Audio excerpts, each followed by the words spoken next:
Good evening, everyone. Welcome to Sunday Social. Bit of a weird gap at the moment because FA Cup games are on, and obviously Ruben Amorim decided that he didn't want us to be in the FA Cup, having been knocked out by Brighton. So we're going to try and bring some interesting news, some topical points to discuss, and a couple of things to debate and get into. So on your screen, Tuchel offers return. Kobbie Mainoo, Luke Shaw, Harry Maguire. Will they go? Will they be on the plane first and foremost to the World Cup? And will they start? We'll dive into that conversation. Michael Carrick has won Manager of the Month. We'll reflect on kind of his results and how he's got the team playing. We've also had a Cheeto Obi update from Stephen Railsden on his development. And we're looking towards a couple of stats towards the end in terms of top performers this season so far with goals and assists. I think there's a couple of interesting numbers in there. But yeah, Sam and Chivy alongside me, as always. I want to dive into this England debate. Sam, I know you're a massive fan of England, so I'll start with you first. Tuchel's been speaking about Mainoo. I'm sure you've seen the quotes yourself, but for the benefit of people who are currently watching at the moment, I shall read them out. Saying it's fantastic to see him back on the pitch. At first, to be fair, when I saw this, I thought this quote was from Chivy, but it's not. It's from Thomas Tuchel. It's fantastic to see him back on the pitch. He's an extremely talented player. He's already played in the tournament with England, so he's back in the running for a spot in the England team. Just like Luke Shaw and Harry Maguire, they're now playing in a back four and in a different style, which is a bit easier to integrate into our current setup. And again, for people, visual benefits, you can see this quote will come on your screen in a minute. But yeah, Sam, interesting back in the picture for England. One, do they deserve to? And who do you think has got a real chance of starting at this World Cup between the three? Yeah, all three deserve it. I think Shaw has been, I don't think he's been spectacular, but he's been solid all season, I would say. Maguire, I think he's been excellent when he's played. I don't think he's put foot wrong for the last probably 2 seasons, maybe a bit longer. He's been, top of it. It's just a few injuries, which have kept him probably from starting more games than he's had. Obviously, Kobbie has been out of the team due to Ruben Amorim not fancying him for whatever reason. But we saw the season before was hampered by injuries. But under Ten Hag, we saw how excellent he was in the Euros. We saw how excellent he was. And now under the 5 games under Carrick, we've seen how integral he is to this team. So, yeah, absolutely. Every single one of them deserve to be called up. Whether they all will, it will be an interesting debate as the season goes on. But, yeah, they all definitely deserve to be on that list. Like, I would be very surprised if Tuchel didn't go there available for selection, because then you're like, well, why not? So yeah, it's totally well deserved. Chivit, Luke Shaw's an interesting one, isn't he? Because he's someone who, doesn't. I mean, for England, he seems to be fit whenever called upon. But for United, he has had his injury struggles. But this season, I think he's played some of the most minutes out of the players, including like Bruno Fernandes. I think he's played like 24 games. Doesn't seem to be losing it at all. He's back in his wing-back position. Having seen him transition from that now, do you prefer him at wing-back, Luke Shaw? You mean at left-back? Yeah, you know what I mean. Yeah, full-back, whatever you want to call it. Full-back, yeah. Yeah, I mean, with Luke Shaw, I'm not really asked if it's left-back or left centre-back. But left-back, definitely, yes. And I think with the experience that he's had so far, I think, he does have a bozo moment, once.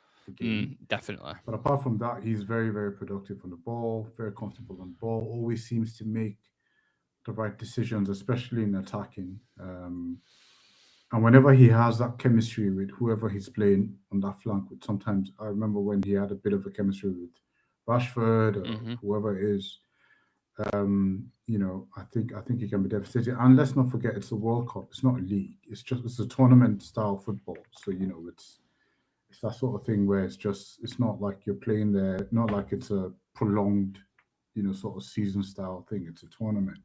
And I think within just a short number of games, in the right system, I think he can be dangerous. And and you know how Ronaldo said, I will love it, and I think I deserve. I think. Fair, I think all three of them. I think they deserve. They deserve.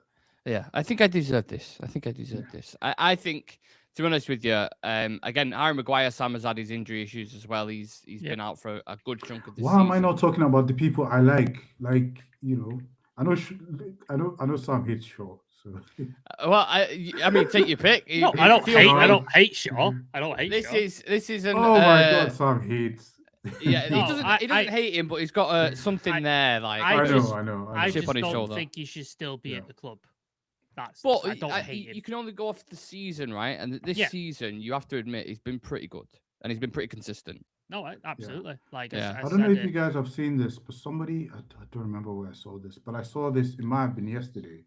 Somebody had a stat, like one of these United YouTube people, or so I don't remember who it was, but someone has a stat that every time Luke Shaw had this, whenever he wasn't injured and he played consistently, we finished, the season where we finished second under Jose or second under Oli, it always coincided. I'm not saying it's because of him, but it was an He's been a interesting big part of it. He'd been a big part of it, yeah. Well, Sorry, if I wanted to throw this question to you as well, Sam. If we're having a conversation, and I know you go, yeah, but when he's fit, if he's fit, he's never fit. Yeah. And you're absolutely entitled to say that, right? And I agree with you. If we're going off base like level when he is fit and fully going like we've seen this season, where would you rate him, Luke Shaw? No, he's one of the best fullbacks in the league, if not Europe, when he's fit and he's firing. Like we saw when he went to the World Cup that year, he's been called Roberto Carlos. I think he got voted player of the tournament, I believe, or was in the team in the tournament. Team in the tournament, yeah. Team in the tournament, yeah. And people were singing his praises, and yeah, rightly so. He when he's on it and he's fit, he's phenomenal. But it just hasn't been enough for United over the last, like, how long has he been here? Nearly 10 years? Yeah, nearly a decade. It's just not been enough. And I think there was that story, wasn't there, about under Ineos, players will have 2 seasons to prove themselves. And if they're not like available or they're not good enough, then they're gone. Shaw's had his 2 seasons. Like, obviously, he's playing well this season. So maybe if next season he goes, I don't know what his contract situation is at the minute. If he goes next season, he gets injured, like maybe they think otherwise. I know Mason Mount's probably on a very tight leash right now because he's injured again. There's probably question marks about De Ligt as well at the minute because obviously they bought him in and he's been out with a back injury since November, I think. So, yeah, if he stays fit, then no issues with him at all. But how long does he stay fit is my question. I'm just looking at Luke Shaw's under contract with Man United until June the 30th, 2027, having signed a 4-year extension in April 2023. So next season, basically, is probably works out quite well then. So if he does stay fit next season, they'll probably offer him an extension. If he doesn't, he'll probably leave for free. Well, Maguire's in the same boat, really, isn't he, if you think about this contract situation? I don't know what Man United are going to do. I know you've expressed your feelings about it before, like you would probably keep him on, right? It's just like maybe a rolling contract or whatever to have that experience and calmness around. But as they go into this major tournament, I feel like Tuchel may rely on kind of experience because I'm looking at England's options at centre-back. They've got Stones, Konsa, Gay, Chalobah. I mean, Stones hasn't been fit. I'm not that convinced on Konsa. I think Chalobah's been good for Chelsea, but he's got to be pushing to be starting, right? Maguire? Yeah, it has to be Gay and Maguire. Like that's Gay's the only nailed on, isn't he? Gay's the nailed on one. If he's going, if if he's going for a back 4, it has to be Maguire and Gay. Konsa doesn't like this the youth there and physical, physicality, but then. Like I said, it's tournament style football. You need that leadership in behind, set pieces. I mean, when you talk about pressure, I don't know who else. There's no other player in the Prem right now that has been through what Maguire has been through. And I don't know if anyone else will be able to go through that and come out on the other side the way he has. I mean, we're talking of one of the most abused players in the Premier League. Like all of us, we're all guilty of it. Like he's had the bad from United fans from when he slid with the Albania thing and like all the press, and he's come out on I won't say unscathed, but like it's a character building. Somebody said adversity is a character building process or something. Yeah, and he's shown it. And I think in the World Cup where you would need moments, where you need players to come up with the big moments, you have to have a player like Maguire. And let's not forget about the ability. Like he's good on the ball. right? We've seen him. We've seen him. We've seen it. He can play right wing, right? He could take a fucking penalty as well. He's a good he penalty could take taker. it. Yeah, he could take on a Threat left from back. set piece. Yeah, we've seen definitely. him doing the Johan Cruyff thing. Yeah, Cruyff turn and all that stuff. Like, so yeah, I mean, we definitely have to. He's nailed on to go. He has to be. I think about centre-back partnerships as well. I think Gay has things that Maguire doesn't, and Maguire has things that Gay doesn't. Do you know what I mean? So that's why I think they could probably complement each other. As for Kobbie, Sam, I suppose it's more of a kind of stylistic conversation in regards to what kind of games we're going to be playing, because Kobbie, as we know when we watch him, is someone who can take the ball under pressure, can keep it ticking, very, very composed individual. But you have someone like Elliot Anderson. I mean, Declan Rice is going to start, right? That's just a given. There's not even a conversation around that. I'm so sorry, Nick. I'm sorry. Just got a notification. The battery for my laptop is I haven't charged it, so I'm just going to grab a charger. Yeah, no problem. That's all right. Yeah, cool. Absolutely fine. Declan Rice, Sam, you would think is a nailed-on starter for England. I don't think there's conversation. Elliot Anderson is someone, again, we've both watched him a lot for Nottingham Forest, who can progress through the lines really, really well, and that's a quality that you definitely need, especially tournament football, when you're playing against these teams kind of low block. So do you think Kobbie is going to be more of a sub and brought on last 20 minutes? We need to maybe keep hold of possession a little bit more, not to say Anderson isn't good at that, but do you think he will be that kind of option this year in the World Cup?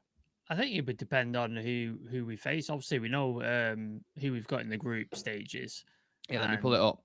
There's nobody there that, from what I remember, there's nobody there that really scares me. There's like, there was one where I was like, let me have a look. But go on. So I think maybe you do use him with Declan Rice and be a bit more on the front foot to sort of put games to bed. And then maybe later on when you start facing the big boys, you might get a bit more sort of defensive and you play Anderson and Declan Rice together. Yeah. Maybe you do it that way. So, yeah, it'd be interesting to see what happens. But, yeah, who've we got? We've got Croatia, Ghana, and Panama. Right. So, Panama, you should absolutely plaster. You should. Like, yeah, you should. Ghana have not been great. Sorry, Carl. They've not been great recently. They qualified for the AFCON, did they either? No, don't think so. No. So, yeah, they've not been great. And Croatia, why we always have a problem with Croatia for some reason. Yeah. Is Modric still playing for them, or is he retired? I don't know. Because he's still playing football. Yeah. So you would presume, either way, we always have a problem with Croatia. It's always a fucking issue for us. So that'd be the one game where I'd be like, That's the one I was alluding to, yeah. Panama, you should, you could play Declan Rice and Kobbie together against Panama, surely. Yeah. Surely that's a game you could do that. Yeah, I agree. Croatia's one of them, old, wise, aged teams, man. Whenever you're playing, they just seem to get through and they've got such good experience and caliber in previous tournaments, getting to semi-finals and finals and stuff. It's but I think a lot of the big players I've kind of left there. You like Mandzukic was a big player for him. Yeah. Modric's really old now. They've got the odd player like Cavadio who's decent, but I think he's going to be out. I don't even think he's going to be available for the World Cup. So it's interesting. I just thought that conversation around the World Cup, and again, same question to everyone in the chat, whether you watch this live or later on. Do you think all three players should go, and would you start any of them? Who would we start right now? Would you start all three, or who deserves? Maguire definitely should start. Him and Gahey, I think that would be the best centre-back pairing, personally. Just Maguire? I don't think Kobbie starts. I think you'd play Declan Rice and Anderson, possibly. Yeah, I agree with that. If he's going for holding. I don't think Kobbie starts, but he definitely should be in the squad. Who plays left back? Is it Lewis someone? You've got Lewis Hall for Newcastle. Yeah. You've got Nico O'Reilly for Manchester City. I don't know if Livramento is going to be fit or not. I'm not entirely sure. And then you got Shaw. I'd play Shaw personally. The experience, how many tournaments has he been to? 4, 3? Yeah. He played in 2 finals. Scored in a final. Scored in a final. So that'd be your option, I think. Maybe you could rotate, like you said, when I said you play Panama, maybe you could play Lewis Hall, maybe you could play Livramento or something like that. But in the big games, has to be Shaw.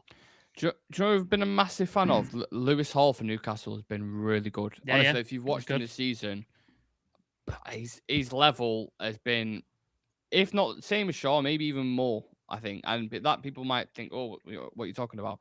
Trust me, Lewis Hall is a very, very good fullback. Really, really Chelsea good. Chelsea didn't want to let him go, did they? Like No. they wanted to keep hold of him. So he's a Chelsea product. Yeah, I mean, it isn't. I think the Premier League's littered with Chelsea products into that academy players. Gahey was a Chelsea academy as well. Yeah. But even like Chalobah was talking about before, someone who they sent off to Palace and then recalled him from, and now he's starting. Like he's their main centre back for him, Trevor Chalobah. And they just recalled that the guy we were interested in from Dortmund, Anselmino.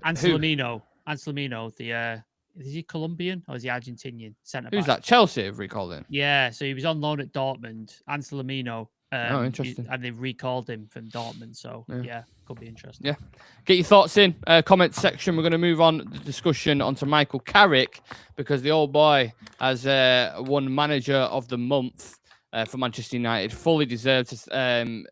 He said on winning this. Just a trophy award, I don't know what you call it. Thank you, and thanks for everyone for the support so far. Just the start, it's nice, and it shows that we've got off to a great start. But it's not just me; it's also the staff, the administrative personnel, and of course, the players. I mean, we've seen him, lads, beat Man City, clean sheet, beat Arsenal in the Emirates, which is a rare feat.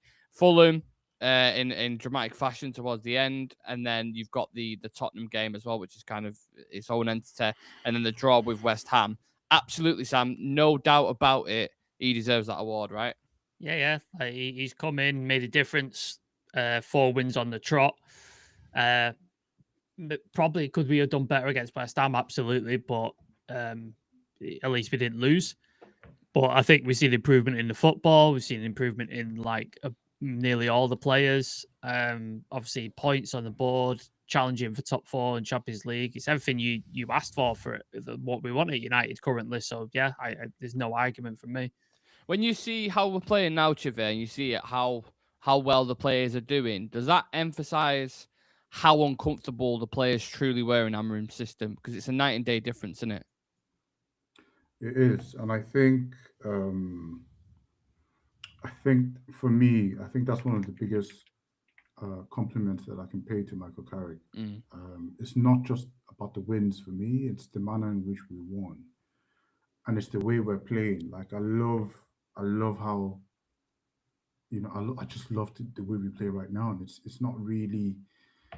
It's football, isn't it? It's proper. Yeah, it's football. not laborious. It's not it's not overcomplicated the way it was under Amorim. Like it's just so much more easier and enjoyable, especially if you love possession football. You'd love the way he plays. I know it's not all the way possession, but it's how we manage the ball, how we move it from back to forward, off the ball. Like it's just really, really good coaching, and I'm just so happy with that. And it just shows, like, I'm sure I'm not the first. I probably am the 1000th person to say this, but like, football isn't that complicated. I don't think it's something you have to overthink all the time.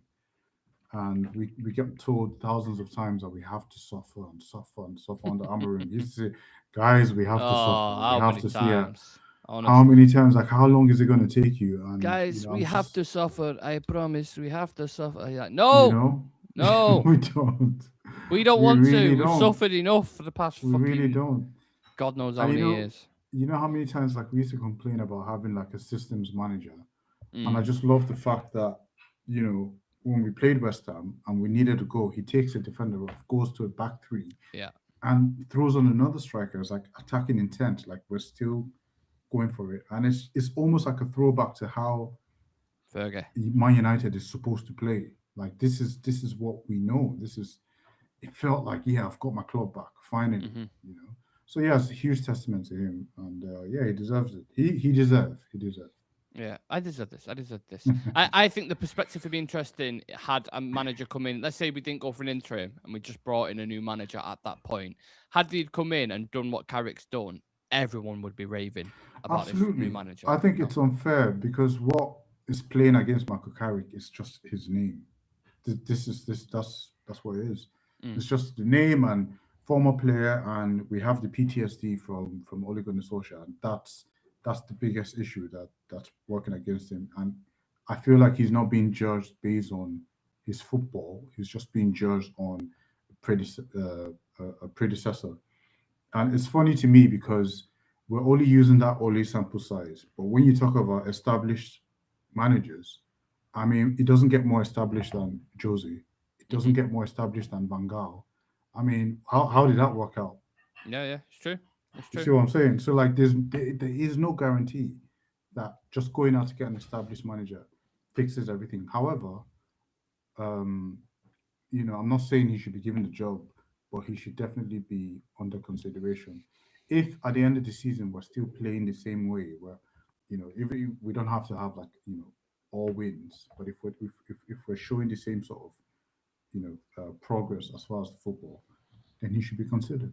Yeah, absolutely. He spoke about the game against West Ham, Sam, where there's kind of split opinions on it, but he said the spirit Lenny Yoro showed defending the 2 counter attacks, putting 2 big challenges and seeing the likes of Brian and Mbeumo and Ahmad's recovery runs as well. It's quite easy to lose that game 2-0 in them circumstances, but that's when the spirit counts. I spoke to the players about that. Spirit doesn't just come from scoring late and big highlights. The spirit comes from together situations and finding your way through it and working together. Has that been a big thing for you as well? How we're playing, how the team are kind of interacting with each other. I know sometimes it can be a bit of a PR move, kind of like all smiles and training and that kind of stuff. But when you watch them, how they are playing together and how they are getting these late winners, there's definitely a difference there, isn't there?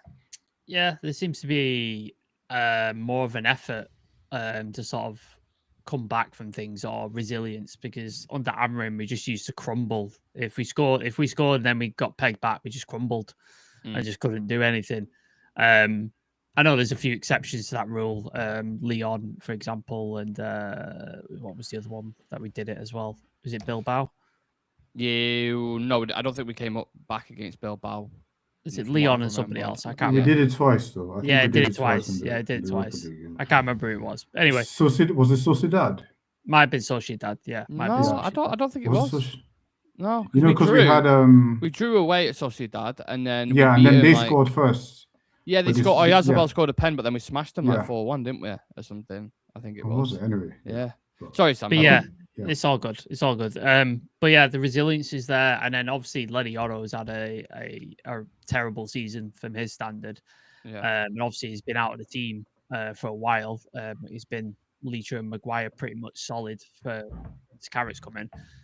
And then, he came on, and you're like, as long as he just doesn't make a mistake or doesn't do anything, you're like, okay, that'll get his confidence up. But not only did he do that, he came on and made 2 sensational blocks and tackles and made his presence felt, which will do the world of good and will do the team a world of good, knowing if Maguire, as we know, his injuries have been a bit sort of up and down. Leacher has just come back from major injury. So if Lenny Yoro's got that sort of confidence, he can come back into the team and do stuff like that. That makes you feel a bit more comfortable as well. So, Mbeumo scoring, Sesko, even though he's not starting, he's scoring goals. Cunha looks better. Obviously, the midfield is fantastic. Like he's changed the whole team around. Like the whole team looks way better than it did. The only sort of player who hasn't sort of gone up a level is probably Sen Lamons, but he's been class since he came in. So, I think the whole team has improved. And he spoke about this as well in this interview about the performances in general, because it's not just one player that's improved. There's quite a lot of them. He said the boys have been good. I think it's not easy with the change, and to click into game, to perform the way they have done in different types of games has probably been as pleasing as anything. Obviously, the first 2 games were in some ways to take care of themselves because of the emotion, and now everyone was kind of up for it. But the games after them have been, for me, just as good. And to see the boys' reaction, the quality of play, it gives us a lot of encouragement really moving forward. What do you think has been the most impressive thing, Chive, watching this Carrick team? Like, what are you happiest with when you watch us play? I think the in-game management. For sure. The way he manages the in-game, and I don't have any problem. I know a few people have spoken about him starting the same lineup like over and over. I don't have a problem with keeping a winning team personally. Like if it works, it works. And every time that he's made a change to that winning formula, it always resulted in, we always had a positive result from it. So I think the in-game management has been a relief for everyone. We suffered under Amorim. Like, the centre-back changes, the weird substitutions that nobody could really understand. And then even after the game, we still really didn't get any explanation for some of the changes he made. But then just seeing someone making proactive changes, like, you know, taking out a defender, putting on a striker, or, you know, leading a game and then throwing on the striker still, like, it's just good to see. It's just refreshing. And that, and as well as, you know, just, well, you asked for one, but then I'd also say just having your players back in their right positions and just playing to their strengths, and then just seeing them show their true colors. It's almost like they're, you know, like we're blossoming these players, like they're coming back, and you can just see everyone enjoying it. Having seen the level we have, Sam, because maybe Ruben Amorim's system in particular masked, you know, the quality in a way. I don't know if people would agree with that, but having seen him now, what is their level of this team? Like, what do we need to actually challenge near the top? Because based off form, we're beating the big boys. We're doing it against the smaller ones, although there's a bit of a dip against West Ham. So where are we at? I mean, we're a top four. That first 11 is a top 4 team or a top 5 team, like whatever you want to. Champions League, like basically, is that 11 can compete with most of the people who trying to go for Champions League qualification. It's the depth where we slip down. Arsenal have got great depth. Liverpool have depth in areas, but not maybe not a lot, but they don't have the depth. Yeah, like Arsenal in centre back, they're probably a bit short there. City obviously have got tremendous depth. Like they've got 2 different 11s they could probably play. Chelsea have also got a tremendous amount of depth, but again, maybe not in like the goalkeeper and defensive areas. Maybe they're a bit short there, which is I'm sure they will try and address in the summer. But yeah, I think if we can get some squad depth and quality squad depth, we could definitely do something, because the first 11 is quality. Like you look at that: Cunha, Bumo, Ahmad, Sesko, Casemiro, Bruno, Kobbie, Leacher, Maguire, Shaw. Right back might be a bit of an issue. Like that's obviously something we need to address. Sen Lamans has been like solid. Top. So yeah, I think some squad depth, some fullbacks, obviously some midfielders, maybe an experienced striker, maybe a left winger, something like that. I think you address those areas, and obviously you won't be able to do all of them this summer, but if you can address certain areas, it'll definitely help the team. It'll definitely boost the team to sort of go on and challenge. Maybe not a title charge next season, but let's try and get as close as we can, and then maybe the following season, maybe that's when we can do it. 2028. I think we have the best attack, personally. You know what? I think you brought up a really good point there, because that's an interesting conversation. I was thinking about this the other day. I was like, who's got a better attack than us? I think City's is up there, definitely. Semenyo, Haaland, Cherki, right, okay. Foden. Yeah. Do you know what I mean? Like it's Yeah. But again, I've got stats that we're going to get into towards the end with what we've done so far this season and the players that we've brought in. It's hard not to argue we're definitely up there, even from a pure statistical standpoint in terms of XG, chances created, all that kind of stuff. We are in the competition with direct rivals in that regard. But I think more the other end of the pitch is what I would focus on a little bit more. Obviously, there's going to be a revamp in the midfield in the summer, but I still think we leak like maybe too many goals. You think about like the Fulham game, we conceded a couple. In the Arsenal game, we conceded a couple. Tottenham, before they got a man sent off, they was, probing it slightly. So I don't know. I think it's weird because I think we've got quality players in those positions, but the stats wouldn't say that. Do you know what I mean? Like, we're not as defensively tight as a lot of other teams. So I don't know if that's down to personnel or if that's going to take time, maybe a bit more, on the training pitch over the summer and stuff.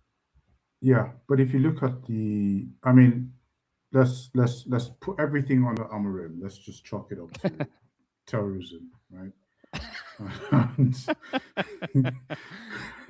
Tell us how you really feel, Chippy. Yeah, don't hold back. Yeah, let's don't sugarcoat it, mate. We'll chalk that up to terrorism, and we'll take it from Fletch, right? Or let's take it from Carrick, because he's like the manager now. Fletch was the caretaker, and if you analyze the goals that we conceded, apart from the own goal against Leacher, I think. Against Arsenal. Fulham, is it? Yeah, no, the own goal Leacher scored against Arsenal and the worldie from Fulham. Like, we've conceded Kevin. 4 goals. Yeah, conceded 4. Anyone could have conceded that corner from Arsenal because they just assault people No, but it was like, let's be real, like it's like a fight outside a pub, isn't it? On their corners, it was just yeah. chaos. It's like So there's that, and then there's a penalty against Fulham. There's a own goal to Lisandro and a worldie. That's it. I mean, have we considered any more? I was thinking about the West Ham game. We conceded one against West Ham, didn't we? What was that? Oh yeah, the one against West Ham. Well, okay, yeah. Well, yeah. Then we can also. I'm not saying like I get it, but I think the point I'm trying to make is our defensive figures. I think it overshadows from the the Amorim period to now. Also, I think we've done a little bit. I think we're a lot better now as far as defensively, and not just from the defensive players, but from the work rate that you'd have people like Mbeumo and Ahmad doing when they track back. So I think we look a lot more solid now. Also, under Amorim, how many times did the same defensive lineup play together? Because every week he tweaked it and changed it, and he moved people, and nobody was able to develop any partnerships or understanding, because he just changed the centre backs just constantly. They were just rotation after rotation, moving full backs around. Like Shaw was at left centre back, Dorgu was at wing back, and he play up front. Dallo played left wing back, and he'd be on the right, like just all over the place. Whereas these pretty much the same four played together under Carrick, like Dallo, Maguire, Leacher, and Shaw. They played together consistently, which I think shows the improvement, because since Carrick's come in, Le Mans has had, is it 2 clean sheets in the 5 games that we've had? So he looks so much more confident, assured. It's terrorism, man. Yeah. T2 saying, I fully expect us to get Champions League football. I'd be worried next season that we don't have enough big squad or enough quality in behind the first 11. Cass in our best 11 can only play 75% of games. Yeah, I think that, again, you're going to need another summer like we've just had, really, in terms of like getting that recruitment right. And if you do that, if you get more quality players in the likes of like a Cunha and Mbeumo in the midfield who come in and are Premier League proven and hit the ground running, you'll be okay. I think genuinely, I think the midfield will be fine. But it's just losing that experience and then just replace. I think you have to be really, really smart in EOS. In the Let summer. me ask you guys, what would you guys prioritize as far as like positions to purchase in the summer? I don't know, because obviously, if realistically, let's just say we're going to make four signings, two in the midfield, I think. I don't know about striker, because I've quite liked Mbeumo as a striker, and I think he's worked. In which case, are you going to have to bring in a winger then if he's going to play there? Because if you got Sesko and Mbeumo as the strikers, absolutely fine, mate. Like that's fine. And you've got different players for different kind of games, so maybe you need to bring in natural wingers, because we haven't really got any other than Ahmad and Mbeumo. And if you're playing Mbeumo as a striker, you've got one. Dorgu, yeah, true. But then depth, if you get into Champions League, who's rotating with those guys when you play a Feyenoord away or a Bilbao? Like it's one of them for me. So depth in the winger position, midfield, and then I think definitely a defender, maybe a left back, because if Dorgu's pushing up into the wing positions, you've only got Luke Shaw there. He's played most games this season. He's going to play a World Cup as well. You're going to need someone for rotation in that left back spot. So a young, up and coming, athletic left back for me. Sam? Yeah, 2 midfielders, full back, and potentially an experienced striker, but depending on what you're going to do with Mbeumo, like Nick said, if Mbeumo is going to be 9 going forward with Sesko, then the winger needs to be addressed. But full back and midfield are the key positions, because I think Shaw, as good as he's been, cannot be relied upon in I don't know how many games would you play if we're in all cup competitions, like 60 to 70. Like you can't expect him to do that. So yeah, you definitely need something addressed on that. Just because you just said it there, and I will ask you as well, Trivia, about it. You just like sparked a thought in my brain. I've just seen a clip before, Sam, a City fan going on about loads of people criticizing him over the attendance in a stadium. Yeah. And like, because it's been shocking, like 20,000 vans missing, it's been empty like the past couple of games. And he was going on about like, oh, well, United, because United are in a competition, they've only played 40 games this year. We played 41. How can they've got 75,000 empty seats and stuff like this, about us basically not being in the competition to kind of compensate for why the Etihad, is empty. and that just sparked me thought. I thought, like, why are you making excuses by your stadium? Why are you bringing us into it like United? We were do you know what I mean? in 3 competitions last year. Every single game sold out. Not a single game could you That's what I mean. freely get a ticket available. But he's like on you TikTok, like trying to defend it and whinging. You can't. City fans think we're taking the piss when we talk about their empty stadium. It's fucking true. It's not a piss take. Like, it's legit. Like, you cannot fill your stadium. Yeah. Pep Guardiola has been on your press conferences begging fans to show up and give support. You give away £5 tickets and you want to extend your stadium. Like, fuck off, lads. Come on. This is like the 50 Cent meme where he goes, "What are you saying fuck me for?" Like, what does that have to do with us? You know, they're triggered in it when they start talking about us. You know they're triggered. Like, and there was like he did a whole list of, and this is someone who's been on the overlap. You know, that the City fan. And I worked with him before. I worked with him with Fives. Like, he's quite a nice lad. But he come up with this whole list of why City's stadium's empty, and he's like, "Oh well, the travel to the Etihad is quite bad." The tram station's right outside. What you know what's another thing as well? He said there's something like payday was just before that game. Like, all these lists, and I'm like, bro, come on, travel. You digging yourself a hole. You've got a tram stop. People fly legit from outside all over your the world. Yeah. Every game, people fly from all 4 corners of the world to come and watch Man United.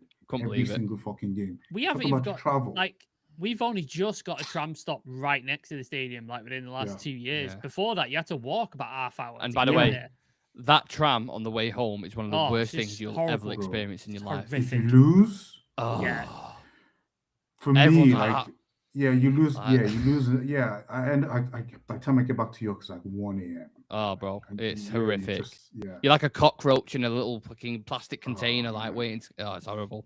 But sorry, and it just sparked a thought there. Chivet, yourself, would you agree with the positions we mentioned? The 4, 2 midfielders, winger, fullback. Yeah, absolutely. I go 2 midfielders and probably 2 wing backs.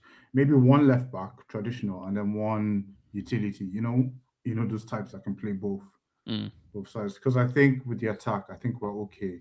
I'd like to see, and I know we're going to talk about this soon, but I'd like to see some of the younger cats being, bled in, like Cheeto, Lacey, like what we've seen from Lacey. Lacey. Like, I want to see more with Lacey. We need to see, because just to give Ahmad a little bit of competition. He gets injured as well quite often, Ahmad. So it would be nice to sort of supplement that sort of stuff. And this is the perfect sort of system for these guys to play in. They can all. It's a system that brings out the best in them. They can, they have the freedom to express themselves. You can be creative in the system. So, and I think up front is a very fluid front because we've seen Bruno play the 9 and then switch with Cunha and then switch with Mbeumo in one game. It just switches like fluid, very fluid. Yeah, it's very fluid. So it's one of them ones where we could see some of these young cats come in and then we don't have to spend money on the big signing and big striker signing. Just get the midfield sorted, get some depth in wing backs, and I think we'll be all right to challenge for top 4.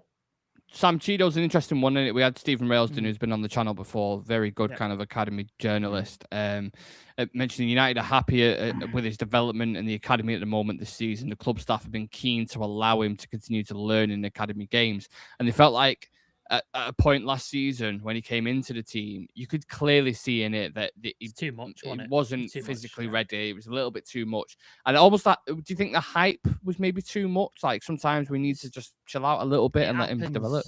It happens so many times, especially with United youth players, because of our history developing and using the academy and the sort of players that have come through, like Marcus Rashford, for example. Scott McTominay come through. He's obviously doing absolute bits in Napoli. Yeah, like there's that history there. You go back to class of '92. You could go back to the Busby Babes. Like you can just go through the entire United history. Like the academy is the most important, one of the most important things about our club. And obviously, Ruben Amorim didn't really utilize it under him at all. He was forced to towards the end of that first season, wasn't he? Because obviously with the injuries and stuff that we had like that team of that bench just full of all the academy players apart from Lindelof, was it? He was just surrounded by teenagers. Was it Spurs, I think? Yeah. I think right. So, like he didn't utilize it until he was forced to.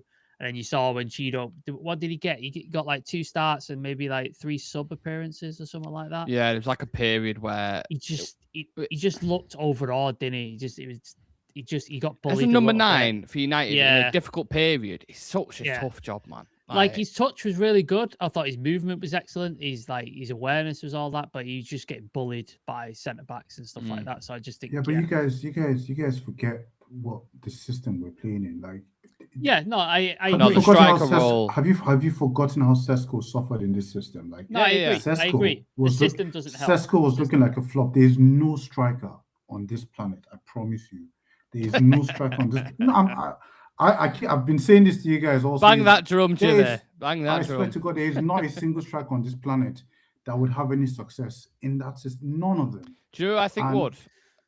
Genuinely, Voltemada from Newcastle. That's who I think would possibly be in but that you kind would of not. system. Yeah. But Harry Kane too might do a good job, but you would not get a consistent. I get what you're saying. Run of performances. Harry Kane would probably be good, but he's not scoring however many goals he's getting at Bayern. That's what I'm saying. Not getting that. Let alone a 17-year-old. Like this guy is Michael Elise behind you.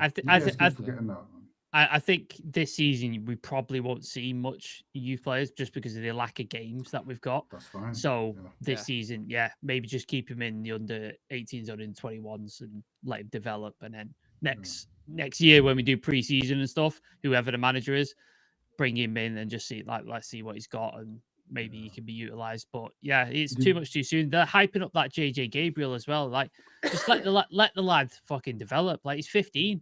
Let him develop. The things I no, he's excellent. He looks good, but he's 15. Like, and people going, "Oh, when's he going to start?" He's 15. Chill, relax. The guy will come. It will happen. Just. But that Stephen Railston said on the he show, rates him, done it? Yeah, he was like, "Listen, I don't want to hype up a 15-year-old, but from what I've seen, I've watched him up and down the country. This kid is special. Like, he's something." So, did you guys watch the Man City highlights? I've not seen. No, I've not watched them yet. The game. I was going to share it in the group. I watched it today because of the channel, the Man United channel did like the extended, and it was just like the Holy Trinity. Remember, it kind of reminded me of when Real was talking about the game that Lingard, Rafael Morrison, and Pogba bossed when he was watching it. Yeah, it kind of reminded me of that because it was the three scorers were Gabriel, Obi, and Jim Thwaites, and Jim Thwaites scored it. The free kick won it. The free kick was just man, a free kick. And he scored it right and just walked off like, I just do this every Tuesday sort of thing. Like, did you see? Honestly, he didn't even say, he just whacked it in and just turned around like, guys, yes. Yeah. Did you see Goodwill Kakonki, who looks like 3 times the size of every other guy on the pitch? He's a fucking unit of a lad. Yeah. Like, everybody else on the pitch is just like a regular sort of teenager, and he's just wandering around like a fucking, like, Jesus Christ.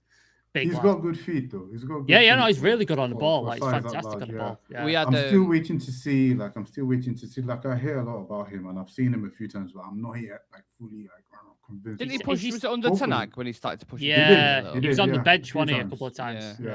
Yeah. We had a lad in when we played grassroots, like a local team near mine, Samuel No Prestatin. He's a lad we had. He was 3 years older than everyone else, and he had the meanest long throw, like Brentford style you've ever seen in your life. He used to lot, and there'd be dads on the side going, "He's not fucking 12. There's no way he's 12." He literally, he's got like pitch. He's got 4 o'clock. He's got 4 o'clock shadow on his face and a beard. And people's like, "We need to check his passport, mate. There's fucking no way he's." And we all knew it, but obviously advantages and all that kind of stuff. So, I think I like Chido. I just felt the conversation around him as soon as we signed him, like, we signed him from Arsenal. Look how good he's going to be. So he's bagging 10 goals in youth football and all this kind of stuff. Yeah, but patience in it. Like, patience, they'll come through it, especially if Michael Carrick's still here. Like, I've got no doubts about it. These kind of players will definitely come through the loop, which is exciting when you've got talents like that. So long may it continue. Well, he's there, wasn't he? Carrick, who's watching the game. Yeah, that's what I mean. He's ingrained in the culture. Like, do you know what I mean? He's watching the games. How many times did Amrim go to an under-21? That's what I mean. It was weird because Amrim would preach that, no, Mainoo has to fight for his spot. He's only 20. He's competing with Bruno, blah blah blah. But then in a game against Newcastle, he would, when we're trying to defend the lead and there was serious pressure, he'd bring on like 3 centre backs who were 18, or he'd bring on Fredrickson, and you're like, I don't get what this guy's doing. It didn't make sense at times. It's fucking confusing. Sorry, the last thing I wanted to discuss. So before I put the stats on the screen, I was curious to see if you guys could get it. So Who do you think are our top 3 goal scorers at the minute? And the third place is joint. So who do you reckon? In Bumo. That's one. Bruno's must be one. Yeah. Bruno? I'm gonna go. Bruno's third, tied third with someone. Tied third. Who'd be second then? Sesko second. Sesko's got 7 goals. Yeah, Yeah. Sesko's second. Then He's got Bumo on 6 in the 10. Prem. And Bumo's on 10. Yeah. 10, yeah. And then there's one more who's Joint joined with third. Bruno. Oh, who's joined with Bruno? Cass? Not Cass. He's on 5, just behind him. Okay. Cunha. Cunha. Mateus Cunha Nice. is the one. As So for assists, the whole attack is just like Yeah, absolutely. which is That's what the you want, whole innit? point of why we bought him. 100%. As for assists, Bruno, number 1, Bruno's. Bruno. of course, at 13. Mbeumo. How much of a gap is there between Bruno There's a and the big next gap. one? There's Yeah. a big gap. Yeah. So second with 3 Mbeumo. assists is 4 players joint. No, and Brumo's 3. not one of them. 4 players Dogu. on 3 assists. Yeah, Dog is one of them. Dogu. Ahmad's another one. Yeah, Not Cass. Cass is not Cass. No, Wait, hold on. So it's Ahmad, Dogu, 2 more players. Dallo, yeah, Dallo, great shout. Yeah, Ahmad, That was Dogu, another Dalot, one more and player. Shaw?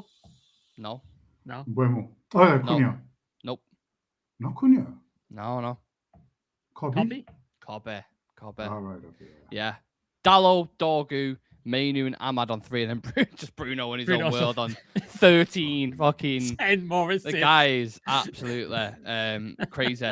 But yeah, so the stats on the screen for everyone to see in terms of goals and assists, what everyone's got in Bruno, Sesko, etc. I just wanted to ask you, lads, obviously on the attackers that we've signed, do you think they have delivered what you expected? Absolutely. Yeah, that's what he brought him in for. Goals, assists, and consistency. Brian Mbeumo, consistent, goal scoring. Bruno is just, I mean, what else can we say about Bruno? Unreal, It's innit? just Nearly 20 ridiculous. goal involvements already in the season. Ridiculous. Fucking Absolutely joke of a ridiculous player. numbers. Cunha, bit slow, didn't he? Started off a bit Started slow, slow, yeah, but yeah. he's got important goals. Like, he's come off the bench to score some important goals. And so is Sesko, to be fair to him. Like, Yeah. he's come off the bench to score some important goals. So, yeah, I'm happy with all of them. I'm happy and frustrated at the same time, but I'm grateful at the same time. Like Are you all 3. frustrated because a big chunk of the season was under Amorim and he Yeah. held him hostage? Absolutely. Absolutely.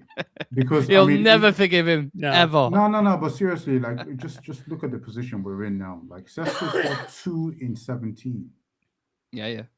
2 in 17, and then he scored what? 5 in 6. Like how insane is that? Like this is ridiculous. And then all of a sudden, Cunha is scoring again, like or he's contributing. And if you look at the I don't know what the stats look like, but I'm sure it will make for interesting viewing if you just view from Fletcher's period and Amarin's Yeah. period, and Yeah. that look at the games and the turnovers. Oh, sorry, think- the turn. It's I think the incredible. I'm only sure you one can't compare it. who would look good under both is Bruno, isn't it? He If was the guy the will only just do one. it regardless. It's Yeah. him because Yeah, he's the He's only an he will enigma, innit? Yeah. He's just, yeah. he will He'll- just score. Yeah. Or You could assist. put him in a dog and duck team and play him against Man City in the FA Cup, and he would still Yeah. fucking return. Yeah. Honestly, he'd still get assists and goals and Yeah. stuff. I had like a back and forth with a friend of mine who was, he was talking about because we're talking about the Gyökeres and Yeah. Sesko thing, and I think Gyökeres has like 8 or 9 goals or something, and he's played like 500 minutes more. Yeah, and how many of them are Sesko. penalties as well? There's He's quite a few got of them are penalty penalties. goals. Like he scored like non-meaningful goals. Like he scores like the 3rd goal Yeah, third goal in the against 90th Sunderland where it's wrapped in up. the like, 90th minute, right? yeah. Like Sesko gave us 2 against Burnley, like those Winners. 2 important, 2 winners. Yeah. He gave us the one against Fulham. He gave us the one against, like, he's scoring important goals. Like, it's crazy that we've I had love this how guy that just misused. the Odegaard Bruno argument has dropped on it. That's gone. Remember that argument that was going on Yeah, for yeah, ages? Like Odegaard, he's definitely better. Yeah, that's It's not even a that's not conversation. anywhere, is it? Literally not even a conversation anymore. Sit the fuck down, Arsenal fans. Out of the list of that players and it doesn't have to be signings, it could be whoever. Who do you think has surprised you the most this season? Sesko for me. Yeah, Sesko. I wasn't expecting him to be this. His finishing to be as good as it is. Like That his West Ham finishing goal, is. mate. Oh I my mean, god.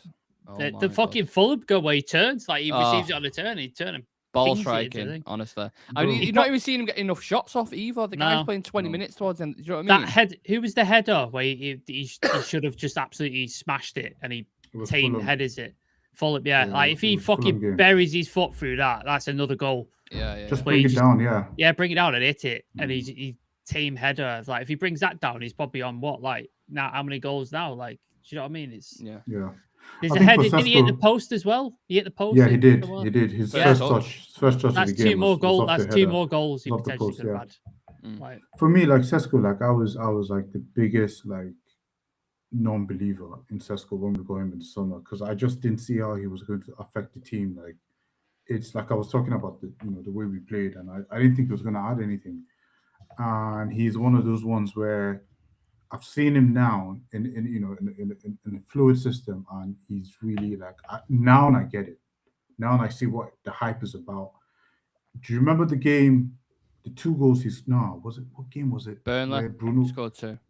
Nah, not that one. Yeah, was it? Yeah, Bruno Yes, went yes. over to the right hand side and slid Slid him through. Yeah. And if you watch, like it happened before. Bruno saw the pass and he didn't go, and Bruno shouts at him. Yeah. 10 minutes later, he understands immediately, and that's what you need. The strikers go. I don't need him to dribble past 3 players. Just be there at the right moment. Like that's a number 9 sort of goal. because then Bruno the will one put he- it on a plate for you. Yeah. Like he will Then put the it on one a from plate. Dogu, the one from like that game, I was like, yeah, this is the guy. This is what we need. Honestly, Yeah. he's really surprised me, and I'm so happy we got him over Gyökeres. You know, as well, when you hear everything about him, how he prepares, how detailed he is, the analysis He's he's a watching, pro. a proper He's a professional. professional. Yeah, really is. I watched his interview that he did inside I watched it Carrington the too. other day, and I Yeah. just felt he came across like so well, and just wants to learn and is Yeah. willing, and you can't ask for more in terms of attitude. I have to shout out Dorgu as well, who's on that list. It says 3 goals and 3 assists, but again, that kind of emphasizes your point before, Chivi, about what is it like under Amorim and what is it like under Carrick and Fletcher. Dorgu, I'm most- gutted for him that he got the injured most because he was annoying- unbelievable, man, before he got He was injured. on his way, man.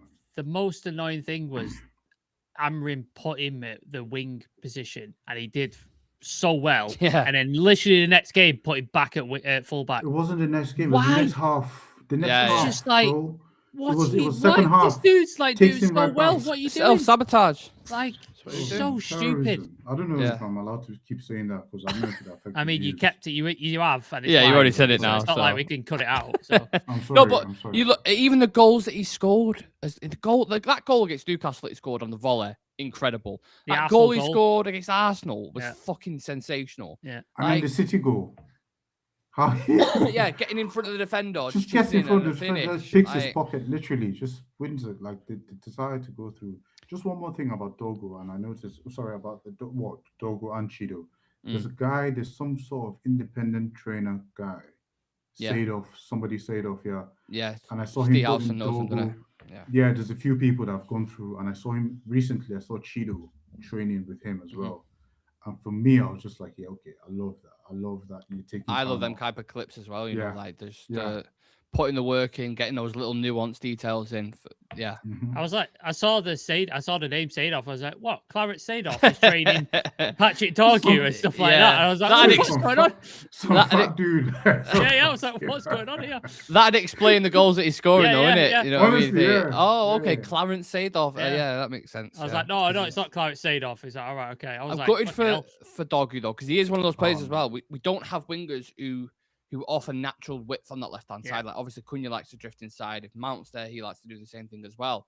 Dorgu was someone who just like that physicality, natural width. Bro, He'd get balls Just into the direct box. Like, football. yeah, Like sometimes that's all you need. He was assist cooking before he got gave- injured.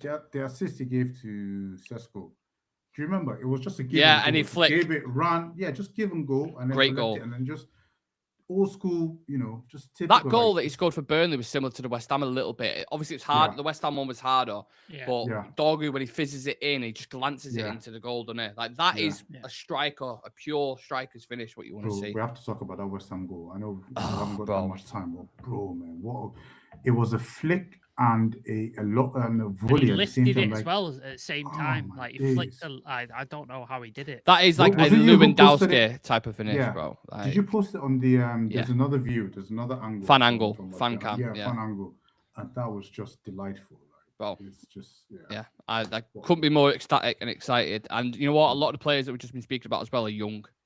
Do you know what I mean? Yeah. Dorgu is young. Benjamin Šeško is young. Ahmad's still young. Ahmad's had what we would probably consider a bit, maybe a little bit of an underwhelming. He's been good in terms of output. He's not been that great, but even he's still young. Like, there's a lot of excitement. Well, in Mbumo's only 26, isn't he? Like, it's not like he's that old. So I mean, and the recruitment's been better, and it's been players who are younger, so they can develop. Full circle, I suppose. We've come full circle. Listen, appreciate every single one of you who have been in the chat. Again, I know a lot of you guys watch it kind of later on as well. Get your opinions in over all the topics that we've discussed and covered. Please do leave a like on the video. And also, we are running a competition on Instagram at the moment for a free giveaway of the Trinity Trio bundle. So we're talking hoodies, which Tivi's currently got on. We're talking caps, what Sam's currently got on. And we're talking mugs as well, if you like a cup of coffee or a cup of tea or whatever whilst you're watching this pod. They're all available. The link is in the description. The giveaway is on Instagram. So you just got to tag a friend, share to your story.